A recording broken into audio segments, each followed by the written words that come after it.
Abrir na palavra de Deus, 1 Samuel, capítulo 1.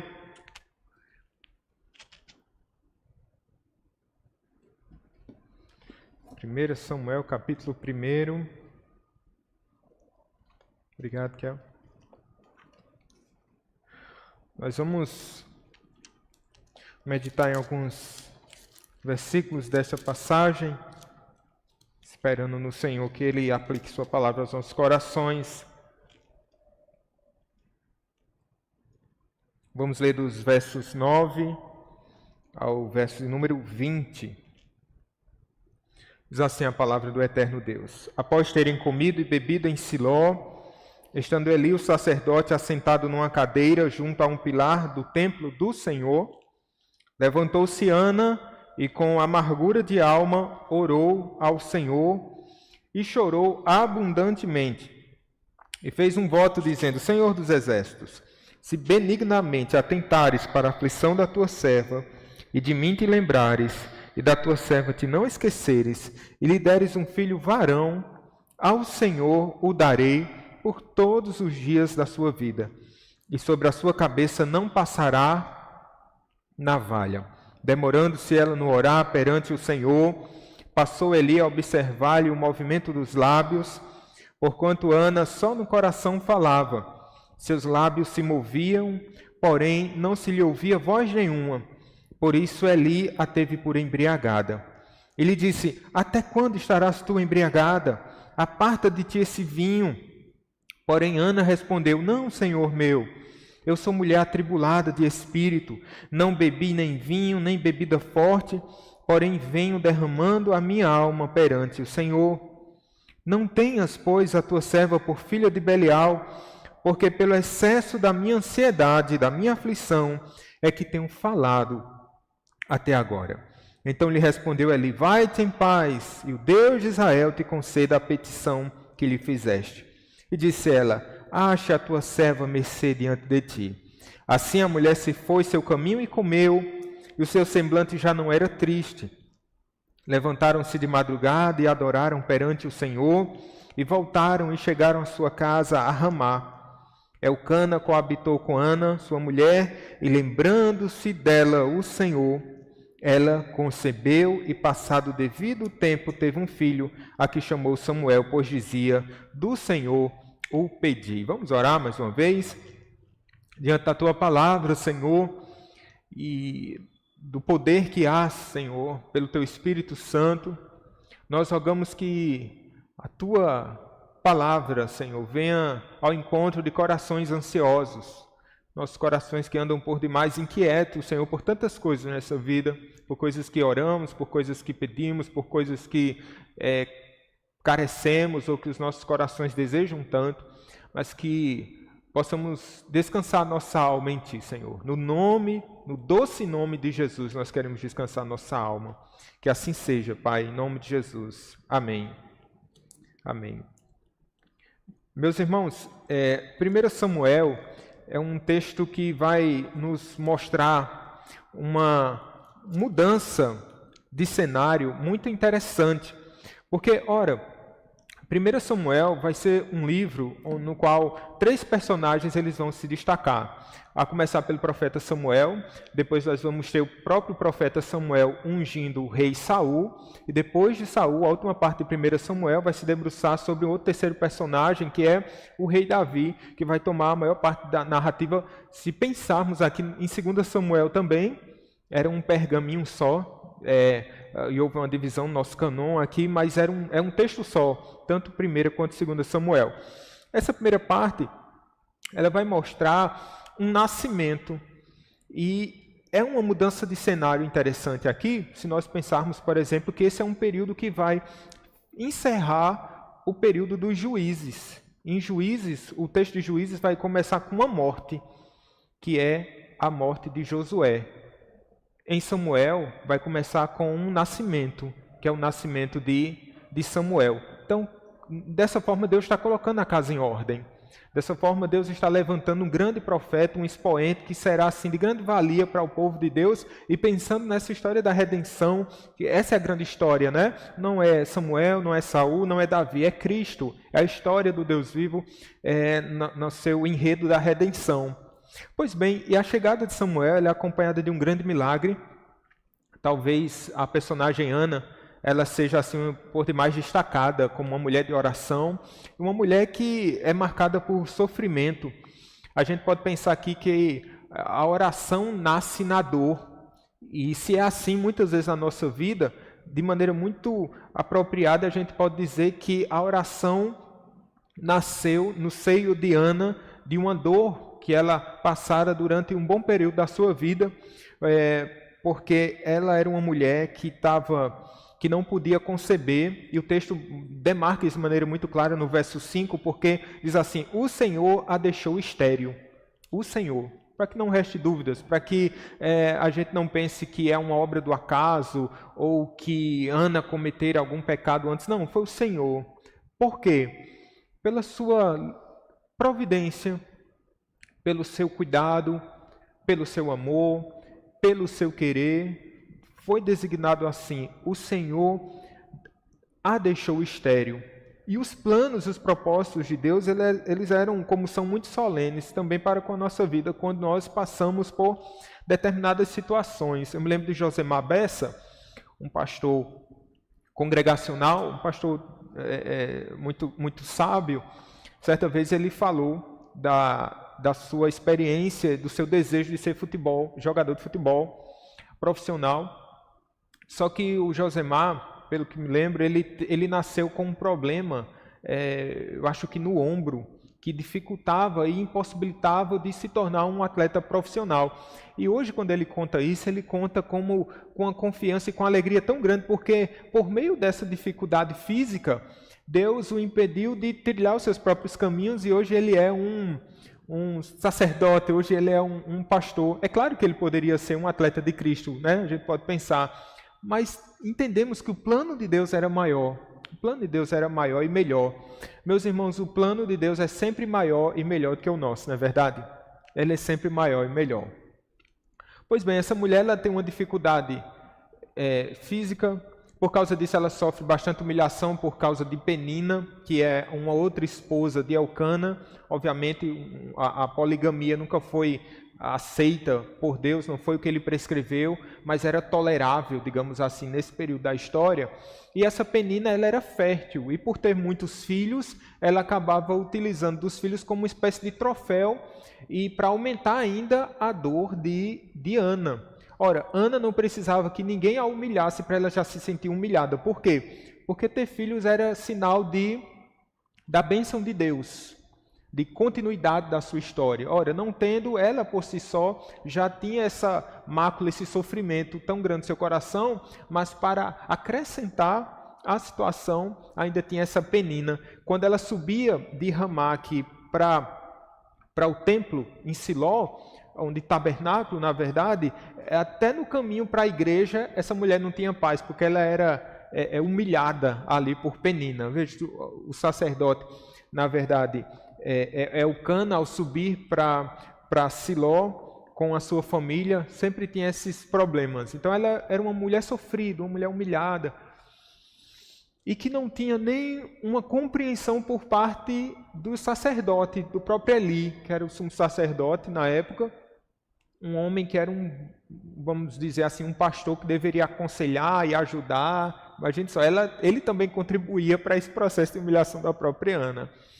E aqui eu queria pensar um pouquinho com vocês, primeiro, na pessoa de Ana. A gente pensa muito na oração de Ana, mas vamos pensar um pouquinho na pessoa de Ana, pensando aqui na oração que brota de um coração piedoso. E eu comecei a olhar um pouco mais para a vida de Ana, e fui bastante edificado, meus irmãos, porque Ana, nesse processo que ela passou de oração e de dificuldades, a partir do verso 9, de maneira breve, obviamente, diz que ela vai até Siló, ela percebe Eli, ela se levanta com amargura de alma, no verso 10, e ela ora ao Senhor e ela chora abundantemente. Às vezes é assim, a gente não sabe muitas vezes onde é que começa o choro e onde termina a oração, onde começa a oração, onde termina o choro. Às vezes a oração e o choro, ela se tornam uma coisa só. Mas graças a Deus que Deus ouve a nossa oração, que é junto com o choro, né? Ele conhece a nossa oração, porque Ele conhece o nosso coração. Pois bem, e no verso 11, me chama a atenção pelo voto que Ana faz diante de Deus, que ela diz assim: Senhor dos exércitos, se o Senhor me der, né, em tradução livre aqui, se o Senhor ouvir minha aflição e me der esse filho, eu vou te devolver esse filho. Em resumo, é isso que Ana está dizendo aqui no verso 11. Então, ela pede um filho não para si, mas para Deus. Ela não quer um troféu para mostrar a Penina que ela também era abençoada. Como muitas vezes as intenções das nossas orações, e essa é uma lição já direta aqui na vida de Ana, de nós julgarmos os motivos e as razões pelas quais nós queremos o que queremos, nós pedimos o que pedimos. Se é para o nosso bel prazer, Tiago vai nos advertir, lembra? Quando ele diz que nós pedimos e nós não recebemos o que pedimos porque nós pedimos como, irmãos? Muitas vezes pedimos mal, para esbanjarmos em nossos próprios prazeres. Veja que uma coisa piedosa com um coração impiedoso pode se tornar numa coisa drástica, né? Que veja, oração, qualquer pessoa diz, eu estou em oração, que coisa piedosa. Mas o teor dessa oração, aliás, o coração que exprime essa oração, ele fala muito sobre a nossa própria alma. Ana aqui, nós não sabemos, certamente foi um processo pelo qual Ana passou, né? Uma vez nós deduzimos que Ana tenha sido a primeira esposa e pelo fato dela não conceber, lhe foi concedido, talvez por ela mesma, quando a gente pensa no caso de Abrão e Sara, por exemplo, né? Que foi concedido como é o nome dela? Agar. Não é? Então, me parece que Ana tinha sido a primeira esposa e Penina a segunda esposa. E aí, talvez tenham sido assim anos de amargura e de tanta dificuldade que Deus foi trabalhando ali no coração de Ana. O certo é que brota, os filhos já eram crescidos, os filhos já, né, eram vários filhos, né, que Penina tinha, mas ela chega na presença de Deus e diz, Senhor, Ele é Teu. Senhor, tudo que eu receber pertence a Ti. Então foi um milagre no coração. Foi um milagre no coração dessa mulher. Até ela ter essa maturidade e dizer, Senhor, não é para mim. Senhor, se Tu estás interessado no bem do Teu povo, o Senhor fará como lhe apraz. Senhor, se eu pertenço a Ti, se o meu corpo foi feito por Ti, eu não tenho que guardar para mim nada. E eu não peço para o meu próprio deleite, mas para o Teu deleite, para o Teu prazer. Será, irmãos, que nós já alcançamos esse nível de maturidade, de entregarmos tudo a Deus? Como Jesus nos ensinou a orar, não é? Jesus nos ensinou a orar. Senhor, seja feita a Tua vontade. Ele nos ensinou, mas Ele não somente nos ensinou, como Ele também pôs em prática ali. Estamos vendo nos domingos aqui, Jesus indo para a cruz e até a sua ascensão, passamos pelo Getsemane e Ele, Senhor, que seja feito conforme a Tua vontade. Em outros termos, era isso que Jesus estava dizendo em Getsemane. Como Tu queres, como Tu queres. O coração dessa mulher passou por esse processo de maturação. Deus deseja atender as nossas orações, sim, piedosas, e não os nossos caprichos. Ele se preocupa com as motivações do nosso coração. Ele se preocupa com o coração daquele que ora. Não necessariamente ou finalmente com a sua própria oração, mas com o nosso próprio coração. Por quê? Porque isso trata de satisfação. Um coração satisfeito em Deus, ele chora. Um coração satisfeito em Deus, ele vai sentir necessidades? Obviamente vai sentir necessidades. Até mesmo para que nós nos acheguemos a Deus. Né? O coração satisfeito em Deus passa por lutas, passa por anseios, sim, obviamente. Mas a forma como ele vai enfrentar e a forma como ele vai se achegar a Deus vai ser totalmente diferente. Senhor, faz a Tua vontade. Ana está aqui entregando os seus sonhos nas mãos de Deus. E nós veremos que não são, no momento são sonhos, mas quando se materializa esse desejo, ela também entrega-o, porque o coração dela já estava curado curado de idolatrias, né, irmãos? Às vezes nosso coração é tão idólatra, às vezes nós queremos coisas por pura idolatria. Qualquer coisa que seja mais importante, que ocupe o primeiro lugar em nosso coração, isso consiste numa idolatria. Deus, ele não atende nossos pedidos idólatras, porque Ele quer salvar o nosso coração e a nossa alma, quer fazer com que nós dependamos dEle. Agora também essa mulher, ela é uma mulher que demonstra temperança, porque quando ela chega no templo, o pastor é um pastor indiferente, viu? Ele observa Ana orando e ele vai dizer que Ana estava como se tivesse bebido vinho, tivesse embriagada. E foi uma ofensa tão grande que essa mulher, ela diz ao próprio Eli, depois de explicar o motivo do seu choro, que ela vai dizer no verso 16 que é a ansiedade, né, do seu coração, e ela defende da sua reputação, por quê? Porque Eli vai usar um termo aqui, Belial. Belial, filha de Belial. Paulo vai usar esse termo, irmãos, também lá em 2 Coríntios 6,14, e tratando de Belial como um enganador, como o próprio diabo. E olha, uma mulher piedosa, dá vontade de chamar a atenção de Eli, né? Uma mulher piedosa que vai quebrada para a igreja, com a palavra de precisa de um amparo, pelo menos alguém que chore, pelo menos que no silêncio possa se apiedar, não é? Então, eis aqui Eli, um conselheiro bíblico não, né? Do coração tão endurecido, e ofende essa mulher. Ofende essa mulher. Que tipo de resposta nós daríamos? Né?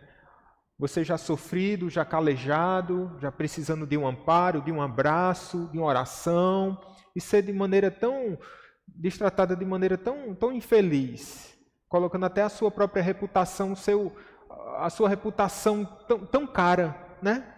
Tão cara, algo que a gente constrói, a nossa reputação, e o Eli, ele é tão insensível. Perceba que Eli, ele reflete aqui a insensibilidade do próprio povo de Deus. Talvez fosse raro até as orações nessa época. Talvez fosse raro até os quebrantamentos, meus irmãos. A igreja pode chegar a tal ponto de uma oração ser um escândalo, de um quebrantamento ser visto como algo estranho. O povo de Deus não tinha... Os próprios filhos de Eli eram uma lástima. Será que o povo andava quebrantado assim? Será que o povo estava aquedado na presença de Deus? Eli, quando vê, diz, essa mulher deve estar bêbada.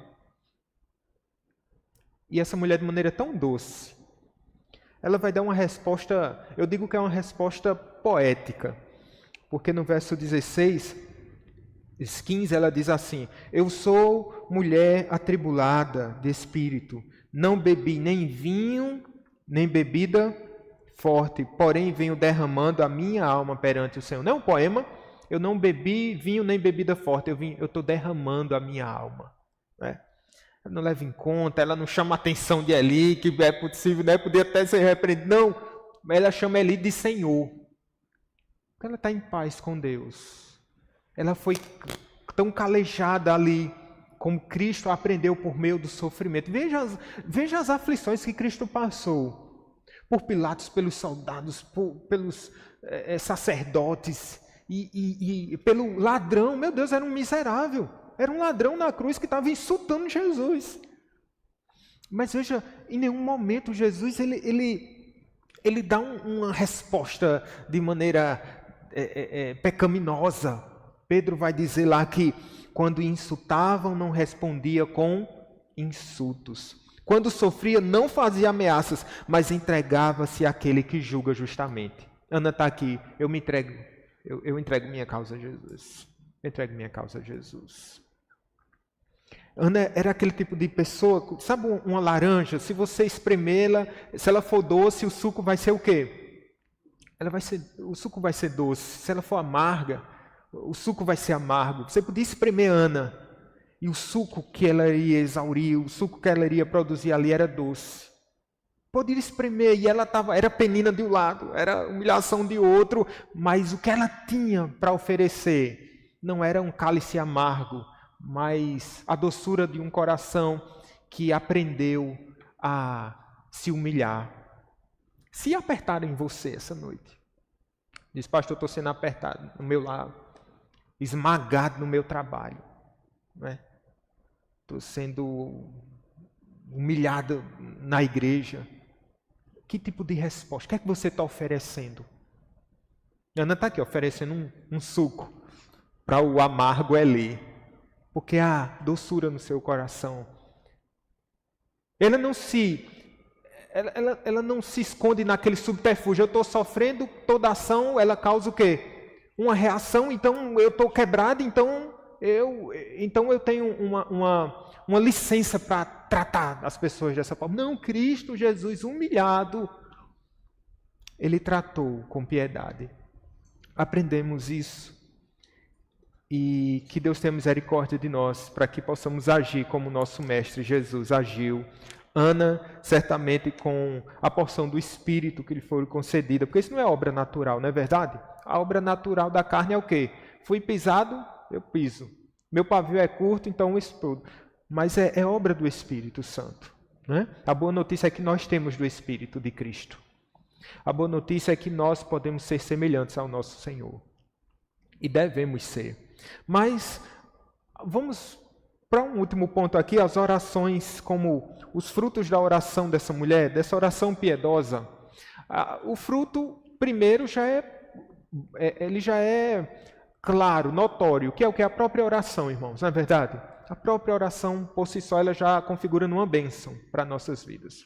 Quantas vezes você não já se prostrou em oração, às vezes dormiu naquela mistura de lágrimas e oração, né, que só o Senhor, só o Espírito, que é o intérprete das orações, é capaz de dizer o que foi que você orou. E quando amanheceu o dia, seu coração foi tomado por uma paz assim incomparável. Assim que você levantou-se das suas preces, você não levantou, você foi erguido. Não é isso que acontece. Muitas vezes é o bálsamo, é a graça, é a oração. Deus nos abençoa tanto por meio da oração, queridos. Ela se demorava no orar. Mas outra lição aqui é a vitória sobre a ansiedade, que não é bem clara aqui quando ela fala, né? Porque pelo excesso da minha ansiedade e da minha aflição é que tenho falado até agora. Olha como é interessante, olha o que diz o verso 12. Demorando-se ela no orar perante o Senhor. Aí no verso 16 ela vai dizer que o excesso, ela tinha orado muito por causa da sua ansiedade, que era o quê? Excessiva. Perceba o que é que Ana está nos ensinando aqui. Ela estava excessivamente ansiosa. E qual foi o método? O que foi que ela utilizou para aliviar o seu coração? Ela entrou na presença de Deus em oração. É claro que isso não quer dizer que nós não devamos procurar algum tipo de auxílio médico, clínico, enfim, isso não elimina, não é? Na verdade é graça de Deus. Onde houver graça de Deus a gente pode se apropriar. Mas o fato que Ana faz aqui é que ela busca o Senhor. Às vezes nós colocamos esses métodos em primeiro lugar. Às vezes nós colocamos essas questões que são secundárias, que nas mãos do Redentor pode ser uma grande bênção, ou não, se Ele quiser, porque é o Senhor que faz. É o Senhor que usa um conselheiro bíblico, é o Senhor que usa uma cápsula, é o Senhor que usa uma consulta, é o Senhor que opera por meios ordinários, mas também por meios extraordinários. Se Ele quiser, Ele nos ergue, nos levanta e nos cura, como se Ele quiser também, o espinho continua na carne. Tudo para a glória de Deus. Mas ela busca o Senhor. Mas veja, com o excesso da sua ansiedade, ela se demora no orar. Como se ela dissesse, meu coração está tão ansioso, que o meu remédio é estar na presença do Senhor continuamente. Eu estou tão ansioso aqui. E o que é que eu faço quando eu estou tão ansioso? Eu me demoro na presença de um Deus que conhece o meu coração. Jesus no Getsemane todo quebrado, o que é que ele faz? Ele ora, aí ele volta para os discípulos, olha, vigiem, aí ele volta, ele ora de novo, ele volta para os discípulos, olha, vocês precisam vigiar, mas ele ora de novo, ele sua, ele sangra, mas ele está na presença de Deus, pelo excesso do seu, como homem, 100% homem foi o nosso Cristo, passou pelas ansiedades da nossa alma, pelo dia tão terrível. ele se demorava na presença de Deus. Nos demoremos na presença de Deus, em oração, se utilizando dos meios de graça. Como diz os antigos, é um santo remédio, né? Quando alguém passa... Minha sogra, ela tem um chá para tudo. É uma espécie de Simone, mas Simone ainda é mais expert nisso. Tem um chá para tudo. Mas qual é o santo remédio? Eita, um joelho dobrado, um coração quebrantado na presença do Deus que nos fez o coração. Que santo remédio, né? Chorando aos pés de Cristo. O benefício último aqui é a resposta em si. A sua alma ela é curada antes da bênção. Veja só, verso 18, Eli, depois que toma o suco, até o coração dele fica meio docinho, né? Porque no verso 17, ele diz, vai-te em paz, Deus concede o teu pedido, né? Veja se ela tivesse dado uma resposta assim, grosseira, né? Tinha dado um problema na porta da igreja. Mas ele bebe desse suco. E ele diz a essa mulher, vai em paz, vai em paz. Deus concede o que está no seu coração aí. Ela nem falou o pedido, mas para uma mulher piedosa, um homem piedoso, a gente sabe que os pedidos são piedosos, né? Vai em paz. E ela pega essa palavra, no verso 18, ele diz que, acha a tua serva mercê diante de ti. Veja como uma palavra, ela é usada por Deus para nos abençoar, irmãos, né? Ele diz assim a mulher se foi, seu caminho, o que foi que aconteceu? Comeu. Seu semblante já não era triste. Vai dizer que a alegria toma conta do coração de Ana. Até se alimentar, ela se alimenta aqui, né? Mostrando que Deus operou no coração dessa mulher. Antes da bênção. Antes da bênção. Isso já é uma bênção, na verdade, né? Mas antes do pedido específico aqui. E aí ela volta de madrugada, adoram perante o Senhor. É tão lindo. Depois leiam essa passagem e marquem aí todas as vezes que eles param para adorar a Deus. Como a jornada de Abraão, né? Ele erigia altares e adorava ao Senhor. Isso está na peregrinação de Abraão. Aqui está em Ana também. Voltam para casa em Ramá. Elcana coabita com Ana, sua mulher. E diz assim, lembrando-se dela, o Senhor. Eu fico imaginando quantas vezes esse casal, eles tentaram ter filhos. E a ansiedade do coração de Ana, é uma conjectura aqui, né?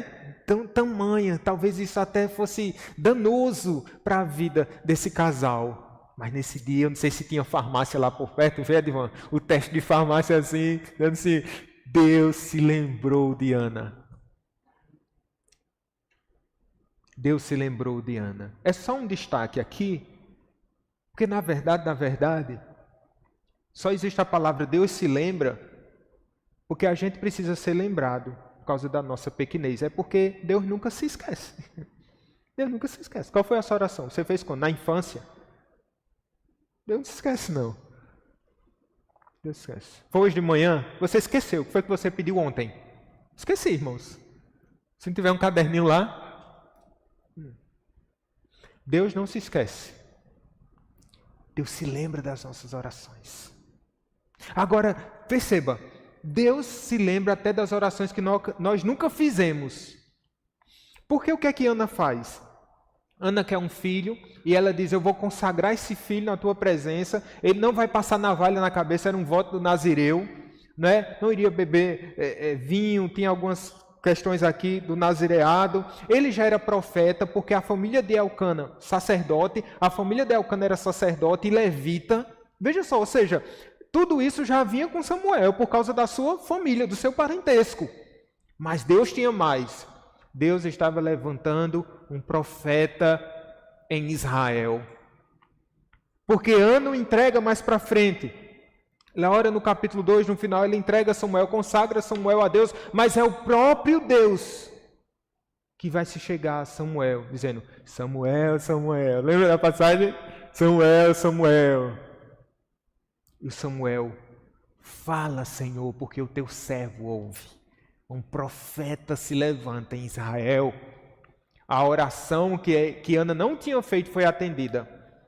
Da mesma forma, a oração que nós nunca fizemos, mas a resposta mais eloquente de Deus foi atendida, que foi o quê? Um Salvador. Você pediu por um Salvador? Você não pediu, você estava morto em seus delitos e pecados. Eu estava morto. Antes de nascer de novo, eu nunca tinha orado pedido um Salvador.